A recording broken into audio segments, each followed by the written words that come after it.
Hey guys, what's going on? Flip Otaku. Today I'm doing Otaku Mike's 5 tag questions, and also he posted 5 questions on a previous video of mine, so I'm going to be answering those at the end. So, to get into the tag questions, number 1, if you could mash, basically, I'm summarizing what he said, if you could mash 2 manga or anime, what would it be if you could combine the worlds and characters together? And I think my answer would be Berserk and Hunter x Hunter. I think that would be a very interesting thing to see, and a very interesting.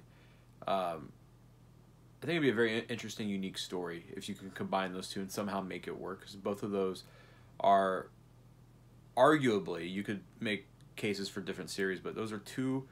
That's one of the best seinen and one of the best shonen of all time. So to combine those two would be a lot of fun. 2, name the most underrated anime or manga. So I've talked previously about Fire Force and Twin Star Exorcist, but I'm gonna have to give it to, I just started reading it, and considering how good it is and how good it starts, that not more people are talking about it, I would say Spirit Circle. I'm looking at it right now. I got the recommendation from Toaster Cat, and it's from the same mangaka as Lucifer and the Biscuit Hammer, and I believe he also worked on some character designs from Planet With. So I'm going to be doing a review of it. It's only 6 volumes. I'm waiting on the 6th volume to come in, but I instantly fell in love with it. And then, you know, searching for it on YouTube, there's not that much stuff, and there's not that much content talking about it. And I think people should be checking that out more. I don't think I can name an underrated anime. Maybe Death Parade, or I believe it was called Plastic Memories. I think those two both kind of, they got some praise, but they mostly went under the radar. 3, if you were transported to a world of an anime or a manga as yourself, so I believe he meant like no powers, which would it be? Well, most people don't know, but I co-own a restaurant with my family. It's a family business. My grandparents were immigrants from Sicily, and since 1970, their restaurant has been open, and then my parents opened up theirs in 1991. So I would say Food Wars, just because I would already have a skill to compete. I cook every single day. Everything in our restaurant's homemade. So I'm constantly cooking every day. So I think that would be the world I would go into. A world I would like to go in just to be like a spectator and potentially get hurt would be Fire Force. I think that's a very interesting world and a very unique concept I would love to see from a first-hand point of view. What creator would you bring back from the dead? This was probably the easiest question out of the 5, because I'm gonna say Satoshi Kon. He died way too young. I believe he was 47, maybe 48 when he passed away. He had so much. He was only, he was young. 48, like late 40s, 50s is so young. He could have done so much more. I would have loved to see Wings, Suffering Wings, the manga get finished. I would love to see the films he left unfinished actually finished. Another one would be Osamu Tezuka. He's one of my all-time favorite mangaka, and I think he created so much, and I would have loved to see a series like Phoenix actually see an end. And that brings me to the last question: what is your most prized possession from an anime or manga? Well,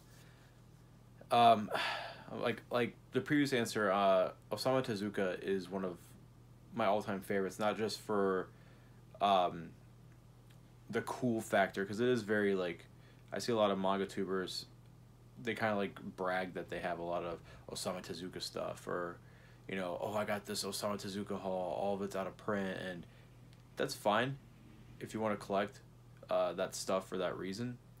But Tezuka created so much amazing content and influenced some of the most amazing creators of all time. Like Tezuka worked alongside Go Nagai, who created Devilman, and Mazinger and Cutie Honey, and then Cutie Honey went on to influence the whole superpower girls thing like Sailor Moon, and Devilman influenced Kentaro Miura, and Devilman also influenced the creator of Dark Souls alongside Berserk.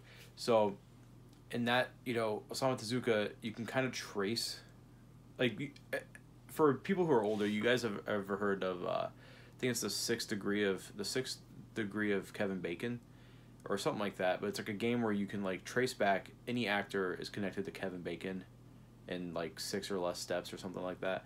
You could pretty much do the same thing with Osamu Tezuka. He's such a massive, influential figure. Astro Boy, Blackjack, Kimba the White Lion, so many others.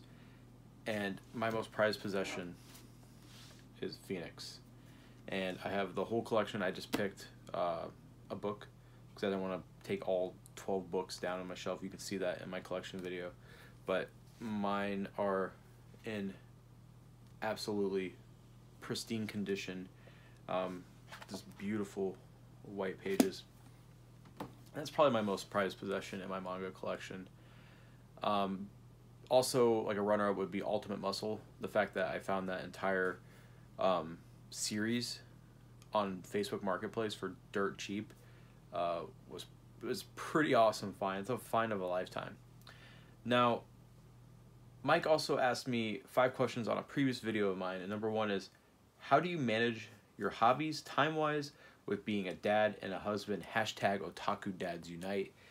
So I work Wednesday through Sunday, and it's pretty long hours, but I'm really used to functioning on little to no sleep. About once a month I crash really hard and sleep like 10 hours.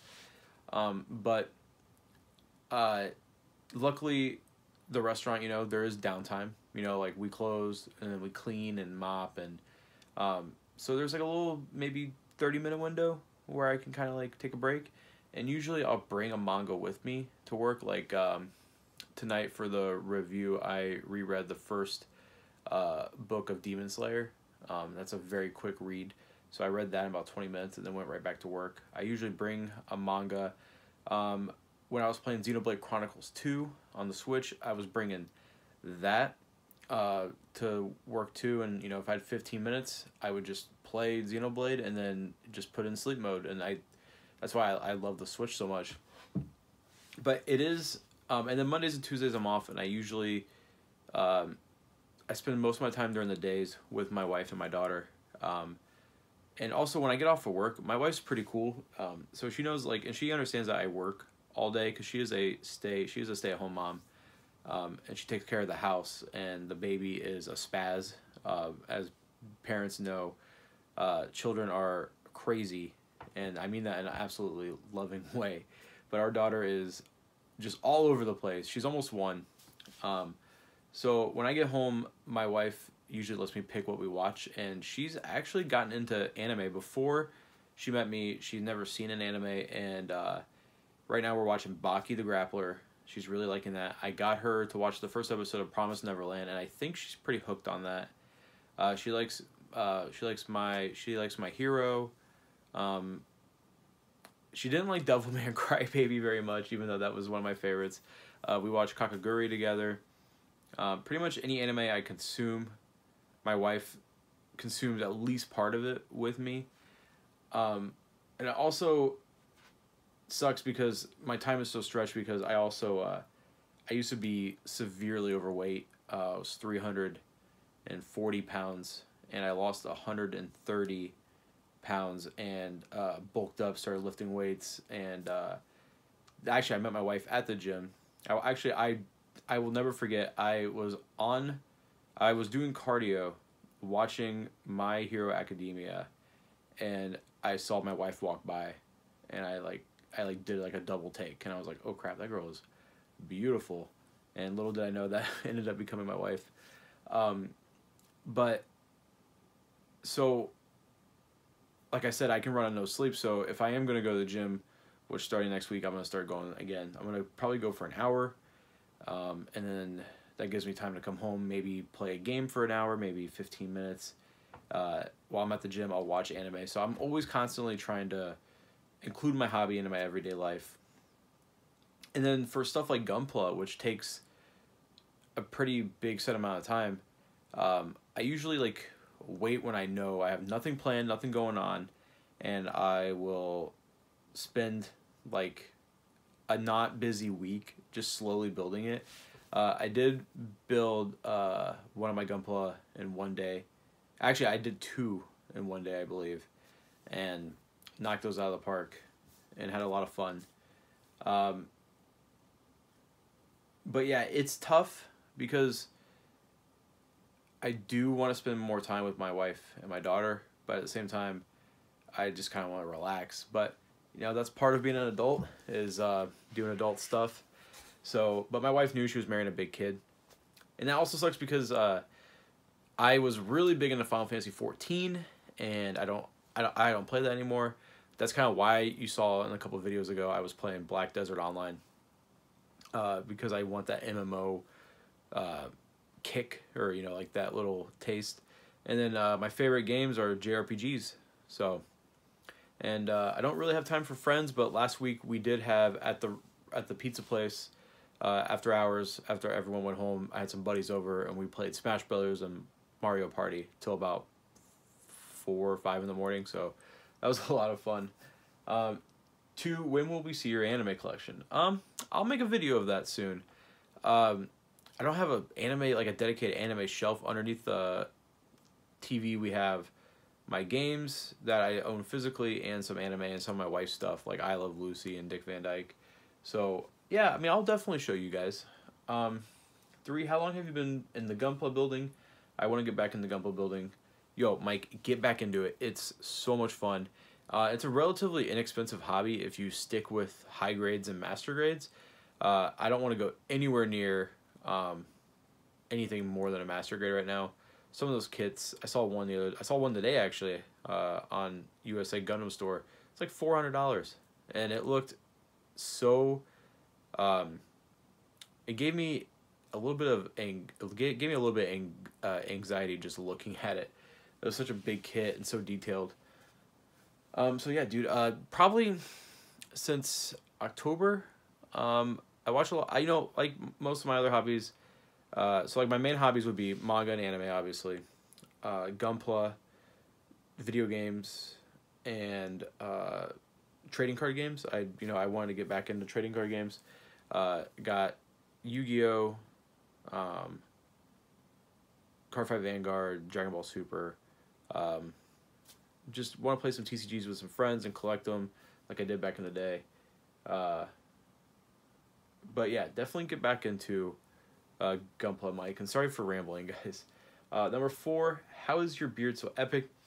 I don't do shit to this. I'm actually going Monday to get this trimmed. This is getting ridiculous. If it gets any longer than this, I'm going to have to wear a beard net at work, and those things are not comfortable, and they are not cool, and they are not fun. So I've had my beard down to like here before. That was when I was younger and I wasn't working at the pizza place as much, like when I was in football, and I didn't have as many responsibilities as I do now. But I have a barber who's a customer of ours, and he's also a friend. So I'm gonna go get my hair cut. So the next time you guys see me on camera, I might be all dialed in and looking good. But man, I wish my beard was as epic as Mike's. Mike's is pretty awesome. And number 5, should Jing Graves keep his beard? Yeah, Jing Graves should keep his beard. Jing, dude, keep the beard, man. You are a beautiful man with the beard. You're a beautiful man without the beard, but keep the beard, homie. You look awesome with it. But yeah, guys, that's my tag question video. Thank you, everyone. I'm almost to 200 subscribers, which is nuts. And so that's been a video every day for a week. And thank you guys so much. I'm going to be doing I think Monday I'm having a Demon Slayer first impressions of the first 4 volumes. And then you can expect Spirit Circle review, manga haul at the end of the month, and maybe some TCG unboxings. Who knows? Anyways, guys, thank you so much. Flip Otaku out.